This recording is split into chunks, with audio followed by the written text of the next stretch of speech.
Menyelesaikan masalah gerakan linear dengan menggunakan persamaan gerakan linear. Okey, jadi di sini ada 4 persamaan gerakan linear yang akan kita belajar. Dan sekarang cikgu mau tunjuk macam mana 4 persamaan gerakan linear itu diterbitkan. Maksudnya macam mana formula itu boleh terhasil.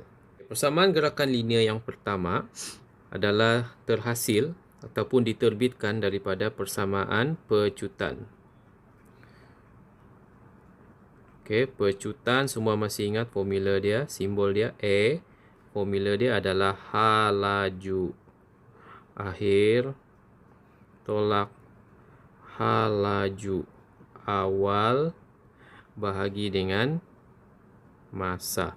Jadi dalam bentuk simbol A sama dengan V tolak U bahagi T. Okey, jadi T ni cikgu pindah pergi sini, dia akan jadi AT. And then V tolak U. Okey, so cikgu susun persamaan ini, cikgu boleh pindah U ini pergi sebelah sini. Dia akan jadi positif U lah. U tambah AT sama dengan V. Jadi V sama dengan, cikgu tulis balik, U tambah AT. Inilah persamaan gerakan linear yang pertama. Okay, persamaan gerakan linear yang kedua pula kita dapat daripada formula sesaran. Sesaran adalah sama dengan H laju purata darab dengan masa. Okey, dalam bentuk simbol S sesaran adalah sama dengan H laju purata adalah H laju awal tambah H laju akhir bahagi 2. Darablah dengan masa T. Okey, jadi cikgu boleh tulis balik. Yang 2 ini sebenarnya adalah 1/2. Cikgu keluarkan. Darab U tambah V T. So, inilah persamaan gerakan linear yang kedua. Okey. Persamaan gerakan linear yang ketiga. Okey, kita dapat dengan menggantikan persamaan gerakan linear yang pertama tadi. Okey, persamaan gerakan linear yang pertama tadi adalah V sama dengan U plus AT. Ini adalah persamaan gerakan linear yang pertama. So, kita gantikan persamaan linear yang pertama ini ke dalam persamaan gerakan linear yang kedua, iaitu S sama dengan 1/2 U plus V darab T. Okey, so kita gantikan di sini ya. Maksudnya contoh, okey, V di sini kita ganti dengan U plus AT. So bila kita ganti, kamu akan dapat S sama dengan 1/2 U kekal U tambah V di sini kita ganti dengan ini U plus AT darab lagi dengan T. Okey. Seterusnya 1/2 tulis balik saja. Yang di dalam tu kita boleh selesai. Okey. U dengan U kita boleh tambah. U tambah U akan jadi 2U. Okey. Yang AT di sini kekal AT lah. Plus AT. Jangan lupa di luar ada lagi T. Okey. Jadi darab T ini masuk dalam seperti biasalah. Darab masuk dalam. So kamu akan dapat S sama dengan 1/2 darab 2U darab T adalah 2U T plus AT darab T, kamu akan dapat AT kuasa 2. Okey, sambung sini ya. So, S sama dengan, sekarang 1/2 ni lagi darab masuk dalam. Okey, 1/2 darab 2UT, kamu akan dapat 1/2 darab 2UT, kamu akan dapat UT. Okey, and then 1/2 darab AT square, kamu akan dapat 1/2 AT square. So, inilah persamaan gerakan linear yang ketiga. Persamaan gerakan linear yang keempat kita dapat dengan menguasaduakan persamaan gerakan linear yang pertama. Persamaan gerakan linear yang pertama adalah V sama dengan U tambah AT. Jadi sekarang kita kasih kuasa 2 saja ini. Okey, kamu akan dapatlah persamaan gerakan linear yang keempat. Jadi V kuasa 2, V kuasa 2 lah. Okey, yang sebelah sini kalau kita kuasa 2, dia akan jadi U plus AT darab U plus AT. Okey. Jadi seperti biasalah U darab U, kamu akan dapat U kuasa 2. U darab AT, kamu akan dapat plus U AT. And then U darab U, kamu akan dapat lagi. Sorry, silap. AT darab U, kamu akan dapat tambah U AT. AT darab AT, kamu akan dapat tambah A kuasa 2 T kuasa 2. Okey, lepas tu selesaikan sebutan yang serupa. So, ini adalah sebutan yang serupa. Kita boleh selesaikan. Okey, sini tulis baliklah V kuasa 2 sama dengan U kuasa 2. Ini sebutan yang serupa. So, kita boleh selesai. Kamu akan dapat tambah 2 UAT. Tambah yang belakang ni tulis balik. A kuasa 2, T kuasa 2. Okey, sekarang kita faktorkan dia. Faktorkan V kuasa 2 sama dengan U kuasa 2. Okey, cikgu keluarkan 2A. Okey, 2A cikgu keluarkan. Jadi yang tinggal di dalam, yang sebelah sini yang tinggal adalah U dan T. Sebab 2A, 2 dan A cikgu sudah kasih keluar. Jadi U, T lah. Okey, tambah. Okey, 1/2. A, cikgu sudah kasih keluar 1. Jadi, A kuasa 2, dia akan tinggal A. T, tiada apa-apa perubahan. Jadi, T kuasa 2. Okey. Jadi, bila kamu tengok balik yang ini. Bila kamu tengok balik yang ini ya. Ini ya. Ini sebenarnya adalah persamaan gerakan linear yang ketiga kan. UT plus 1/2 AT square. Okey, itu adalah persamaan gerakan linear yang ketiga. Jadi maksudnya di sini kita boleh ganti ini dengan S. Persamaan gerakan linear yang ketiga tadi adalah S sama dengan UT plus 1/2 AT square. So ini dengan ini sama kan. So kita boleh gantilah. So V kuasa 2 sama dengan U kuasa 2 tambah 2A. Ini adalah sama dengan S. So inilah persamaan gerakan linear yang keempat. Okay, so sebenarnya apa yang cikgu terangkan tadi itu ada di sinilah. Inilah dia. Ini persamaan gerakan linear yang pertama, persamaan gerakan linear yang kedua, persamaan gerakan linear yang ketiga, dan persamaan gerakan linear yang keempat. Ataupun cikgu boleh tulis balik di sini. Cikgu buat kesimpulan lah. Persamaan gerakan linear yang pertama adalah V sama dengan U plus AT. Persamaan gerakan linear yang kedua adalah S sama dengan 1/2 darab U plus V darab T. Persamaan gerakan linear yang ketiga adalah S sama dengan UT plus 1/2 AT square. Persamaan gerakan linear yang keempat adalah V kuasa 2 sama dengan U kuasa 2 tambah 2 AS. So, perlukah hafal semua formula ini? Okey, kalau dalam KBSM, silibus sebelum inilah, persamaan yang pertama, ketiga dan keempat ada diberi dalam senarai formula. Yang kedua ni tiada. Tapi sekarang format KSSM, so cikgu tidak tahulah macam mana dia punya senarai formula yang diberi semasa peperiksaan.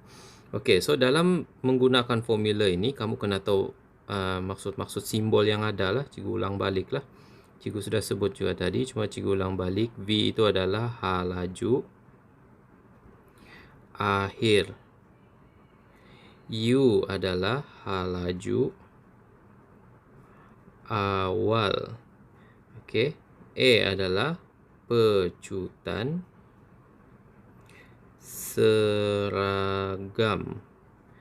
T itu adalah masa. Okey, dan S itu adalah sasaran. Okey, jadi macam mana kita mau menyelesaikan masalah yang melibatkan gerakan linear menggunakan keempat-empat persamaan ini? Kaedahnya senang saja. Apabila kita dapat soalan, okey, kita keluarkan maklumat-maklumat yang ada dalam soalan, okey. Maklumat-maklumat yang ada dalam soalan tu sudah tentu daripada inilah, sama ada V, U, A, T dan S. Okey, kita keluarkan maklumat yang ada dalam soalan, and then baru kita pilih formula yang sesuai dengan maklumat yang diberi dalam soalan. Contoh 1. Sebuah bas sekolah bergerak dari keadaan pegun. Sebuah bas sekolah bergerak dari keadaan pegun dengan pecutan 2 ms negatif 2 selama 5 saat. Hitungkan hal lajunya selepas 5 saat. Okey, jadi apa maklumat yang ada diberi dalam soalan, kita keluarkan semua.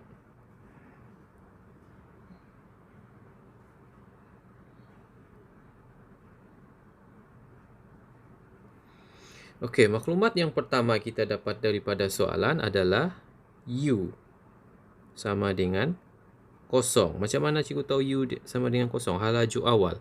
Sebab dalam soalan ada beritahu keadaan pegun. Pegun itu maksudnya tidak bergerak, kosong lah. Okey.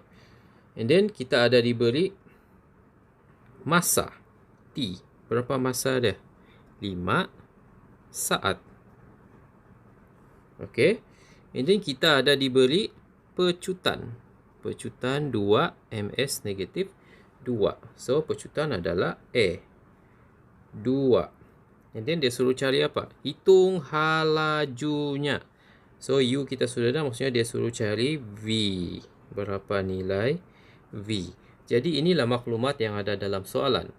Jadi, daripada maklumat yang ada ini, kita pilihlah formula yang sesuai. Maklumat yang kita ada tadi adalah U, T, dan A mau cari V. Okey. So, kita cek formula itu satu per satu. Contoh, kita mau guna formula yang pertama. Bolehkah kita guna formula yang pertama? Okey, cek. Sekarang U ada. Okey. T ada diberi dalam soalan. T pun ada. A ada diberi dalam soalan, A pun ada. V kita mau cari, V pun ada dalam formula. So, kita boleh guna formula yang pertama. Okey, so kita gunalah formula yang pertama tadi. Jadi, formula yang pertama adalah V sama dengan U plus AT. Kita mau cari V, ganti saja U kosong, A2, T 5. So, P sama dengan 10 ms negatif 1. Jadi, okay, contoh 2. Sama juga kita keluarkan maklumat yang ada dalam soalan. Ketika sebuah kereta lumba melalui trek yang lurus, hal lajunya ialah 40 ms negatif 1. Selepas 3 saat, okay, cikgu bulatkan maklumat yang ada.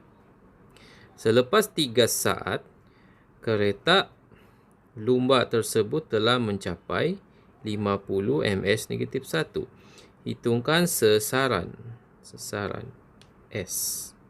Okey, jadi maklumat yang ada diberi adalah yang pertama 40 ms negatif 1. Itu adalah hal laju awal atau akhir. So, itu adalah hal laju awal. Sebab dia cakap hal lajunya meningkat pergi 50. Ini adalah hal laju akhir. 3 saat itu adalah masa dan sasaran kita mau cari. Okey. Jadi kita ada maklumat U, V, T dan mau cari S. Jadi apa formula yang sesuai? Kita ada U, kita ada V, kita ada T, kita mau cari S. So, kamu kena pilih formula yang ada maklumat-maklumat ini. U, V, T, S. Okey, kalau formula pertama bolehkah kita guna? Okey. Contoh, kita mau guna formula yang pertama. V ada, okey. U ada, T ada, A tiada kan? A tiada, S pun tiada. Macam mana kita mau cari S? Jadi formula pertama kita tidak boleh guna. Jadi kita mau guna formula yang mana? Kita tengoklah formula seterusnya. Formula yang kedua. Okey, S memang mesti ada sebab kita mau cari. Okey, S kita mau cari.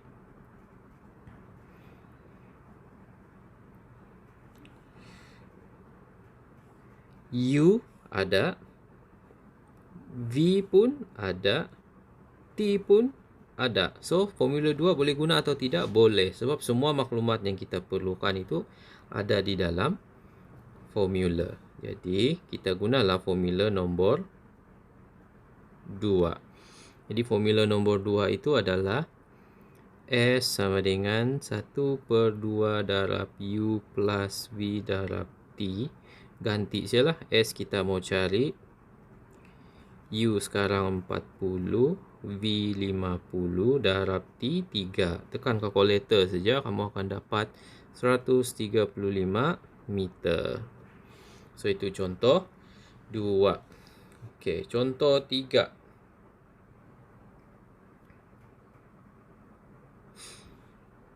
Okey, contoh 3.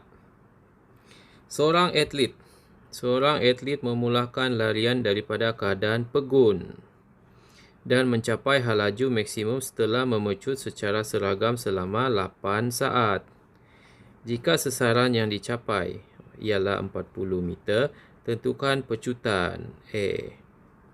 Okey, so seperti biasa keluarkan maklumat dalam soalan. Maklumat yang pertama, keadaan pegun. So U sama dengan 0. Okey. Setelah memecut secara seragam selama 8 saat, masa kita tahu 8. Jika sasaran yang dicapai oleh atlet sasaran 40, hitung pecutan A mau cari. Jadi carilah formula yang sesuai yang ada UTSA. Tengok balik formula yang ada UTS dan A. Okey. So kita boleh guna formula nombor 3 sebab formula nombor 3 tu ada U. Okey, formula nombor 3 tu ada U, ada T, ada S, ada A. Semua yang kita mau ada. UTSA kan tadi. So, U ada, T ada, S ada, A pun ada. So, kita boleh guna formula nombor 3. Okey, so gunalah formula nombor 3. S sama dengan UT plus 1/2 AT square. Ganti saja. S 40, U 0, T 8, A yang kita mau cari, T kuasa 2, 8 kuasa 2. Okey, so 40 sama dengan 0 darab 8, 0 lah. Yang tinggal 1/2 A 64. Okey, ini boleh potong lah. Kamu akan dapat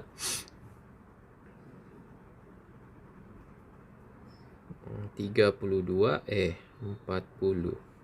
Jadi mau cari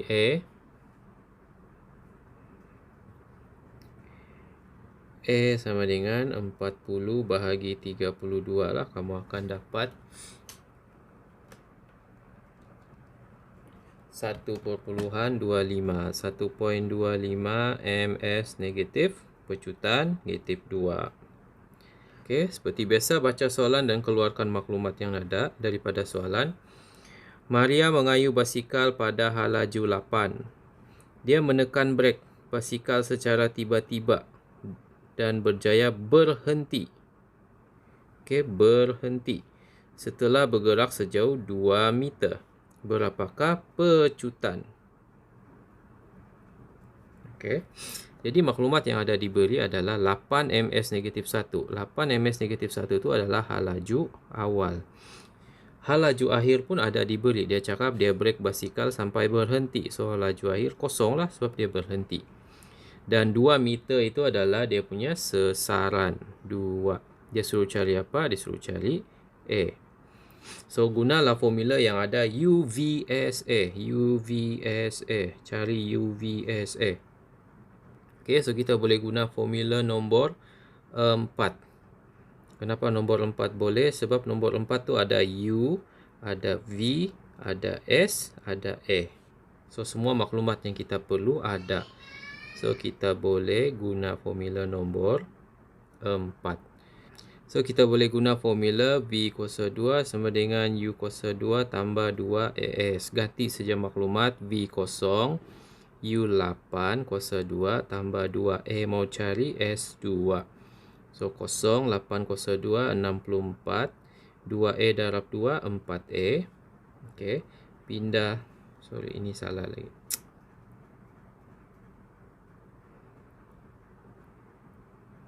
Tambah 4A. Okey, 64 pindah sebelah. Negatif 64 tambah. Negatif 64 sama dengan 4A. Jadi A sama dengan negatif 64 bahagi 4. Kamu akan dapat negatif 16 MS negatif 2. Itulah dia punya jawapan untuk contoh 4.